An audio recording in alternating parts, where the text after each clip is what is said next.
كنتم تحبون الله فاتبعوني يحببكم الله ويغفر لكم ذنوبكم صدق الله مولانا العلي العظيم وصدق رسوله النبي الكريم ونحن على ذلك لمن الشاهدين والشاكرين والحمد لله رب العالمين. درشق اللهم صل على محمد النبي الأمي وعلى آله وسلم تسليما.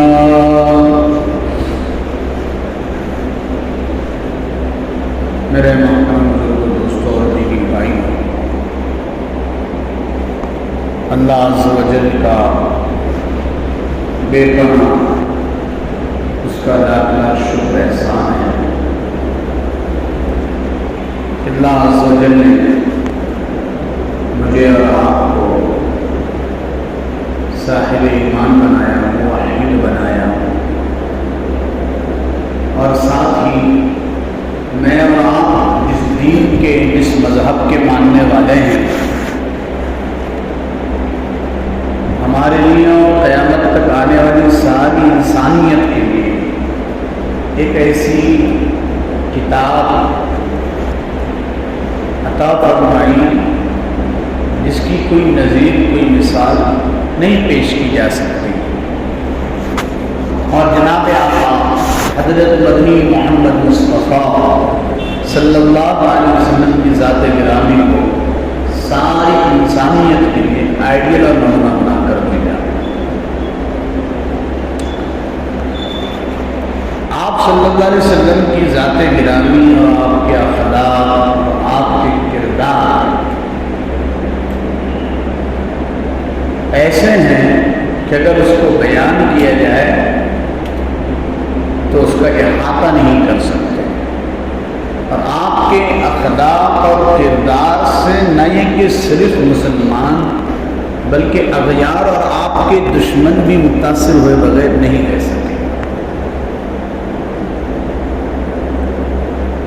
خود جب کفار مکہ نے آپ صلی اللہ علیہ وسلم اور صحابہ کرام پر ان کی زندگی کو تنگ کر دیا، صحابہ حبشہ ہجرت کر گئے.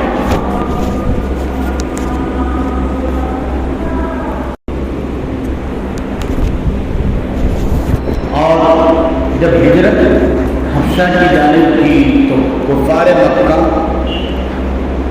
نجاشی حبشہ کے دربار میں بھی پہنچے کہ جن مسلمانوں کو تم نے پناہ دی ہے ان کو ہمارے حوالے کر دو. لیکن نجاشی شاہ حبشہ جو ہے منصف مزاج، عدل پسند تھا، انصاف پسند تھا. اس نے کہا کہ میں ان لوگوں کو حوالے نہیں کر سکتا جنہوں نے میری پناہ لے رکھی ہے. کیا وجہ ہے؟ ساری صورتحال مجھے بتلاؤ. اس کی لمبی چوڑی تفصیلات ہیں، اس میں نہ جاتے ہوئے جب اس نے آپ صلی اللہ علیہ وسلم کے متعلق جب پوچھا آپ کے اخلاق اور کردار، تو کفار مکہ آپ کے اخلاق اور آپ کے جو ہے کردار کی تعریف کیے بغیر نہیں رہ سکتے. اس لیے وہ یہ جانتے تھے کہ ہم محمد صلی اللہ علیہ وسلم جو کلام ہم پر پیش کر رہے ہیں ہم اس کو جھٹلا سکتے ہیں، لیکن آپ کے اخلاق اور کردار کو سارے مکہ والے جانتے ہیں. اس کو اگر جھٹلائیں گے تو لوگ ہم کو ہی جھوٹا کہیں گے. ہم محمد کو تو اس کے کلام کے اعتبار سے جھٹلا تو سکتے ہیں، لیکن محمد صلی اللہ علیہ وسلم کے اخلاق اور کردار اور آپ کی زندگی جو ہے، لوگوں کے ساتھ آپ کا برتاؤ، ضعیفوں اور کمزوروں کے ساتھ آپ کا حسن سلوک، بیواؤں اور یتیموں کی جو ہے مزاج پرسی اور قسم پرسی، بیماروں کی عیادت اور تیمہ داری، اور جو ہے مظلوموں کے ساتھ کھڑے ہونا، اگر ہم نے اس کو جھٹلایا تو لوگ ہمیں جھٹلا دیں گے. اور اسی کو قرآن نے کہا وَإِنَّكَ لَعَلَىٰ خُلُقٍ عَظِيمٍ، کہ آپ اخلاق کے اعلیٰ درجے پر. دنیا میں آپ سے زیادہ حسین اور جمیل اور خوبصورت انسان نہ آپ سے پہلے پیدا ہوا اور نہ آپ صبح قیامت تک کوئی ماں ایسا خوبصورت بچہ جنم دے سکیں گی، اور نہ یہ کہ صرف خوبصورتی کے اعتبار سے بلکہ اخلاق کے اعتبار سے بھی آپ سے زیادہ کوئی نہیں دنیا میں آیا۔ لوگ کہتے ہیں کہ اسلام تلوار کی زور پر پھیلا، ہرگز نہیں۔ جب اسلام کو قوت اور طاقت حاصل ہوئی تو اسلام نے کبھی بھی جو ہے تلوار کی نوک پر لوگوں کو اسلام قبول نہیں کر پایا۔ 10 سال محمد صلی اللہ علیہ وسلم اور ان کے ساتھیوں نے مکہ کے اندر ظلم ستم کو سہتے رہے۔ 10 سال کے بعد مجبوراً ہجرت کی مسلمانوں نے، اور ہجرت کے 8ویں سال اب مسلمان دوبارہ کہاں آ رہے ہیں؟ مکہ آ رہے ہیں۔ یاد کیجئے اس تاریخ کی واقعے کو۔ انسان تاریخ کے واقعات کو فراموش نہیں کر سکتا۔ کوئی بھی انسان اگر کسی کی طرف کوئی غلط چیز منسوب کر دے تو ایسے ہی تھوڑی قبول کی جائے گی۔ 8 سال کے بعد محمد صلی اللہ علیہ وسلم اور ان کے صحابی، ان کے تمام صحابہ مکہ میں شان آ رہے اور بالکل فاتحانہ انداز میں۔ کیسے؟ اور وہ لوگ جن پر مظالم کے پہاڑ توڑے گئے، جن کی خواتین کو 2 لخت کیا گیا، جن کے سینوں پر بھاری پتھر رکھے گئے، تپتی ہوئی ریتوں پر اور انگاروں پر جنہیں لٹایا گیا، جن کے خون اور چربی سے آگ کے انگارے اور شعلے بجھے، وہ لوگ جذب انتقام میں نعرہ لگا رہے تھے۔ کیا؟ اليوم یوم الملحمہ، اليوم یوم الملحمہ۔ آج تو خون ریزی کا دن ہے، آج تو انتقام کا دن ہے۔ اے ابو جہل کے آدم خور رضاکارو، آج تمہارے ایک ایک ظلم کا بدلہ لیا جائے گا۔ یہ کون آوازیں لگا رہے تھے؟ آپ صلی اللہ علیہ وسلم کے ساتھ۔ حضور کے کان میں یہ جملے پہنچے کہ میرے صحابہ یہ آواز اور یہ نعرے لگا رہے۔ حضرت علی کو بلایا، فوراً ادھر آؤ، اور کہا کہ یہ نعرے روکو اور اعلان کرو، اليوم یوم المرحمہ، اليوم یوم المرحمہ۔ آج رحم کرم کا دن ہے، آج عفو و درگزر کا دن ہے۔ صحابہ کرام جذبات میں آ گئے، کہا کہ یا رسول اللہ، کیا آپ بھول گئے ان کے مظالم کو؟ انہی لوگوں نے سمیہ کو 2 لخت کیا تھا، انہی لوگوں نے بلال حبشی کو مکہ کی گلیوں میں جو ہے تپتی ہوئی ریتوں پر کھینچا تھا، انہی لوگوں نے خباب کو جو ہے تپتے ہوئے انگاروں پر لٹایا تھا، اور انہی لوگوں نے جو ہے آپ کے عم بزرگوار حضرت حمزہ رضی اللہ عنہ کی جو دردناک جو ہے شہادت انہی لوگوں کے ذریعے ہوئی۔ انہی لوگوں نے آپ کی راہوں میں کاٹے اور آپ کے بدن مبارک پر کوڑا کرکٹ ڈالا، اور ان لوگوں نے اتنا مجبور کیا کہ اور آپ کے صحابہ مکہ جیسی سرزمین چھوڑنے پر مجبور ہو گئے، اور آج جب ہمیں موقع ملا ہے تو آپ کہتے کہ نہیں۔ اللہ کے رسول صلی اللہ علیہ وسلم نے فرمایا، میں اس دنیا میں رحمت بنا کر بھیجا گیا۔ چنانچہ قرآن کریم میں خود آپ کے تعلق سے ارشاد فرمایا، وَمَا أَرْسَلْنَاكَ إِلَّا رَحْمَةً لِّلْعَالَمِينَ۔ ہم نے آپ کو نہیں بھیجا مگر سارے عالم کے لیے رحمت بنا کر۔ صرف مسلمانوں کے لیے رحمت نہیں ہے محمد صلی اللہ علیہ وسلم۔ محمد صلی اللہ علیہ وسلم کی آمد صرف مسلمانوں کے لیے، صرف انسانوں کے لیے نہیں، دنیا کے ہر مخلوق کے لیے آپ رحمت ثابت ہوئے۔ حتیٰ کہ آپ کے دربار میں جانور تک آ کر شکایت کرتے تھے۔ حضور صلی اللہ علیہ وسلم نے اونٹنی کو دیکھا، کہا کہ اس کا مالک کون ہے؟ کہا کہ فلاں اور فلاں۔ کہا کہ انہیں بلاؤ۔ کہا کہ یہ تمہاری شکایت کر رہی ہے تو تم اس سے خوب کام لیتے ہو اور اسے وقت پر چارہ اور دانہ نہیں دیتے ہو۔ ایسے کئی واقعات ہیں، ابھی اس وقت واقعات سنانا مقصود نہیں ہے۔ حضور صلی اللہ علیہ وسلم کے سامنے صحابہ کہہ رہے کہ نہیں ہم انتقام لیں گے۔ حضور کہہ رہے نہیں نہیں، آئے دنیا میں بہت پاک مکرم بن کر، آئے دنیا میں بہت پاک مکرم بن کر، آیا نہ مگر کوئی رحمت عالم بن کر۔ اللہ کے رسول صلی اللہ علیہ وسلم نے فرمایا، ہاں ہاں مجھے وہ سب مظالم یاد ہے، وہ سارا منظر میری آنکھوں کے سامنے۔ آج جو ہے گلوں پر چھریاں لگانے اور تلواریں لگانے کا موقع نہیں ہے۔ آج تو ہم ان لوگوں کو جنہوں نے ہمارے سینوں میں خنجر بھونکا تھا ہم انہیں اپنے سینے سے لگائیں گے، جنہوں نے ہمیں گالیاں اور جو ہے ہماری راہوں میں کانٹے بچھائے تھے ہم انہیں محبت کا پیغام دیں گے اور ہم جو ہے انہیں امن عطا کریں گے۔ اور حتیٰ کہ صرف یہی نہیں، اس وقت کا آپ کا سب سے بڑا دشمن ابو سفیان، جو کہ مکہ میں سب سے بڑا اس وقت کا سردار سمجھا جاتا تھا، مسلمانوں کا مخالف، کہا کہ صرف جو اپنے گھر میں نہیں بلکہ ہمارا سب سے بڑا جو اس وقت کا دشمن ہے ابو سفیان، کوئی اس کے گھر میں بھی داخل ہو جائے تو اسے بھی امان حاصل ہے۔ حضور صلی اللہ علیہ وسلم کی سامنے کچھ عورتیں بھی طائف کی اور آس پاس کے قبائل کی جنگی قیدی بنا کر لائی گئی کہ حضور یہ وہ لوگ ہیں جنہوں نے ہتھیار اٹھا لیے تھے، ہم نے ان کو پکڑ کر لے آئے۔ حضور صلی اللہ علیہ وسلم نے ان سب تمام خواتین پر نگاہ ڈالی تو دیکھا کہ ایک بچی بنت حاتم یعنی حاتم کی لخت جگر، اس کے سر پہ دوپٹہ نہیں ہے۔ آپ صلی اللہ علیہ وسلم نے اپنی چادر نکالی، ایک صحابی کو کہا اس بچی کا سر ڈھانپو۔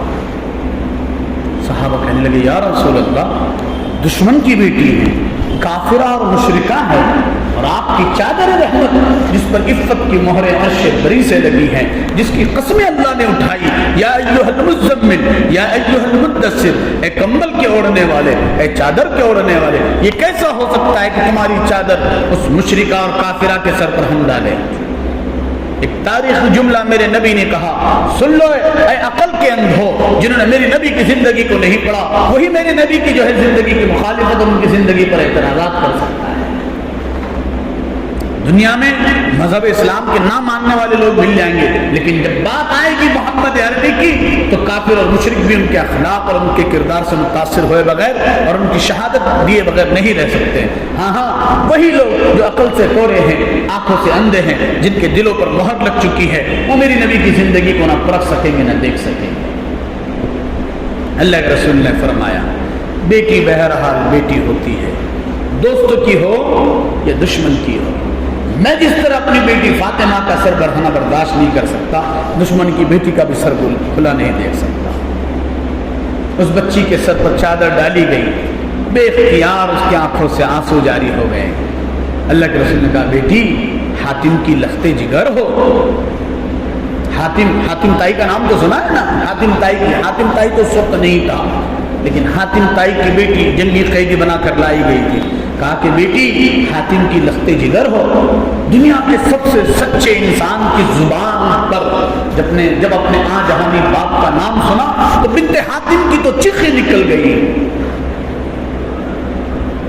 اللہ کے رسول نے کہا جا تجھے تیرے باپ کی سخاوت کے بدلے میں آزاد کرتا ہوں۔ وہ بھی حاتم تائی کی لخت جگر تھی، کہنے لگی یا رسول اللہ، جب دریائے رحمت جوش میں ہے تو میرے ہمراہ میرے قبیلے کی یہ عورتیں اور یہ لڑکیاں بھی ہیں، گویا آزاد کرنا ہے تو صرف مجھے نہیں بلکہ ان سب کو بھی آزاد کرو۔ اللہ کے رسول صلی اللہ علیہ وسلم مسکرائے اور کہا جا تجھے تیرے باپ کی سخاوت کے بدلے اور باقی عورتوں کو تیرے انسانی ہمدردی کے جذبے کے پیش نظر آزاد کیا جاتا ہے۔ آج تم سب کے سب آزاد ہو جاؤ، تمہارا جرم معاف۔ اب وہ تمام بچیاں اور عورتیں بے زبان عرض گزار ہوئی یا رسول اللہ، دنیا کی تو غلامی سے آزاد کر دیا، آخرت کی غلامی سے بھی آزاد کر دیا۔ بیک زبان کلمہ پڑھ کر حلقہ بگوش اسلام داخل ہو۔ ان بچیوں اور عورتوں کو کون سی تلوار نے مجبور کیا تھا میرے نبی کا کلمہ پڑھنے پر؟ اسلام نہ تلوار کے زور پر پھیلا اور نہ کبھی پھیلے گا۔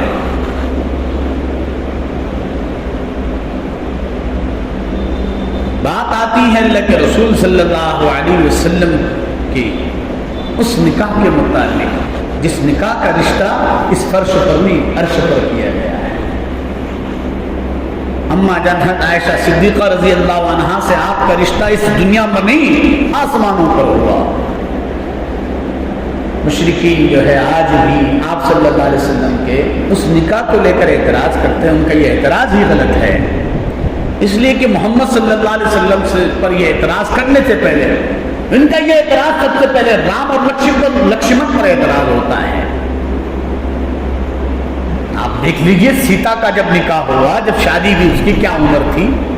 سب سے پہلی بات اس چیز کو سمجھنے کی ہے، اور لوگ اس کو خواہش پرستی سے جوڑنے کی کوشش کرتے ہیں۔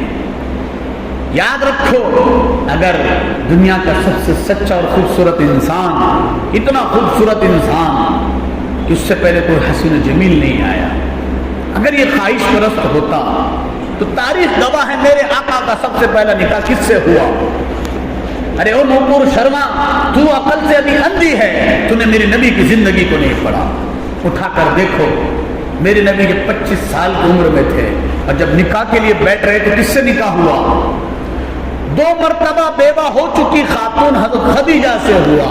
اس وقت میرے نبی کی عمر 25 برس تھی، اور حضرت خدیجہ کی عمر 40 برس تھی۔ دنیا میں کوئی بتا سکتا ہے کہ کوئی ایسا نوشاد دلہا جس کی عمر 25 برس ہو اور اس کی بننے والی دلہن جو ہو 40 برس، اور وہ بھی 2 مرتبہ بیوہ ہو چکی؟ محمد صلی اللہ علیہ وسلم تیسرے شوہر ہے۔ پھر یہ نوشا دنیا کا سب سے حسین جمیل، اس میں کوئی عیب نہیں، کوئی لالچ نہیں۔ آپ تو حسینوں میں احسن تھے، جمیلوں میں اجمل، کاملوں میں اکمل، حسن نسب پورے عرب میں بلکہ پوری دنیا کے خطے میں میرے نبی سے اونچا خاندان کسی کا خاندان نہیں ہے۔ تو کیا بات تھی کمپرومائز کرنے کی؟ اور چلو مان لو تم کہتی ہو محمد صلی اللہ علیہ وسلم نے یوں کیا اور کیوں کیا۔ 25 سال کی عمر میں 40 سالہ بیوہ عورت سے نکاح کیا میرے نبی نے۔ اگر خواہش پرست ہوتے تو 6 سال والی سے پہلے ہی نکاح کر لیتے، اور 6 سال کی عمر میں نکاح کر کے فوراً رخصتی نہیں ہوئی، 9 سال کی عمر میں ہوئی۔ ہمارے اس خطے میں بھی 9 سال کی عمر میں بچیاں بالغ ہو جاتی ہیں۔ یہ علاقے کے اعتبار سے جو ہے بچیوں میں تبدیلی ہوتی ہے، بعض علاقوں میں بچیاں جلد بالغ ہوتی ہیں، بعض علاقوں میں دیر سے بالغ ہوتی ہیں۔ اور جب حضرت خدیجہ سے میرے آقا کا نکاح ہوا، جب تک یہ پہلی بیوی حضرت خدیجہ زندہ رہی، میرے نبی نے دوسرا نکاح نہیں کیا۔ اٹھا کر دیکھ لو میرے نبی کی سیرت کو۔ اور جس وقت حضرت خدیجہ کا انتقال ہوا، آپ صلی اللہ علیہ وسلم کی عمر شریف کتنی تھی؟ بولو، 52 برس تھی۔ کتنی؟ اپنی 63 سالہ زندگی میں سے شادی کے بعد آپ نے 27 سال کا عرصہ ایک بیوہ کے ساتھ آپ نے بتا دیا۔ کہ ایسا شخص جس کو 40 مردوں کے بقدر طاقت دی گئی تھی، وہ اپنا نکاح ایک 40 سالہ بیوہ کے ساتھ کر کے پوری زندگی کے 63 میں سے 52 سال گزار دینے والا شخص کیا عورتوں کا دل دادا خواہش پرست ہو سکتا ہے؟ نعوذ باللہ من ذالک۔ یہ سراسر تہمت اور الزام ہے، یہ عقل کے اندھے ہیں۔ اور پھر 11 نکاح کیے میرے نبی نے، صرف میرے نبی نے نہیں کیے۔ آپ اٹھا کر دیکھ لیجیے دنیا کے راجا مہاراجاؤں اور دنیا کے ان لوگوں کو جن کو لوگ اپنا مذہبی رہنما رہبر ہی نہیں مانتے بلکہ ان کا معبود مانتے ہیں، ان کی نکاح میں بیک وقت 1000 2,000 عورتیں ہوا کرتی تھی۔ ان 11 بیویوں میں 10 بیویاں یا تو مطلقہ تھی یا تو بیوہ تھی۔ صرف ایک اماں جان حضرت عائشہ صدیقہ رضی اللہ عنہا کنواری تھی۔ ہر نکاح کے موقع پر محدثین نے الگ الگ حکمت مصلحتیں بیان فرمائی۔ یہ وہ موقع نہیں ورنہ ہر نکاح کی حکمت میں تمہیں بیان کرتا ہوں۔ حضرت عائشہ صدیقہ 9 سال کی عمر میں نہیں کہ صرف بالغ ہوئی جسمانی طور سے بلکہ عقل کے اعتبار سے بھی پوری کی پوری بالغ تھی، اس لیے سب سے زیادہ روایتیں اماں جان سے منقول ہے۔ سب سے زیادہ علم کا وہ پہاڑ تھا جب بڑے بڑے صحابہ آپ کے سامنے زانو طلب ہوتے ہیں۔ اللہ تبارک و تعالیٰ نے یہ انتخاب کیا تھا کہ میرے نبی کے علوم اور معارف وہ خاص طور سے خواتین کے تعلق سے اماں جان عائشہ کے ذریعے سے پہنچ جائے۔ اور کتنے ایسے مسائل اور کتنے ایسے باتیں تھی جہاں صحابہ کرام کسی مسئلے پر جا کر اٹک جاتے تو سب کی نگاہیں کہاں ہوتی؟ اماں جان کی طرف اٹھتی اور فوراً اللہ کے رسول کے روزے پر حاضر ہوتے، کیونکہ اماں جان کا حجرہ ہی پیارے رسول کا روزہ کہلایا۔ اور کہتے ام المؤمنین، یہ مسئلہ سمجھ میں نہیں آ رہا ہے،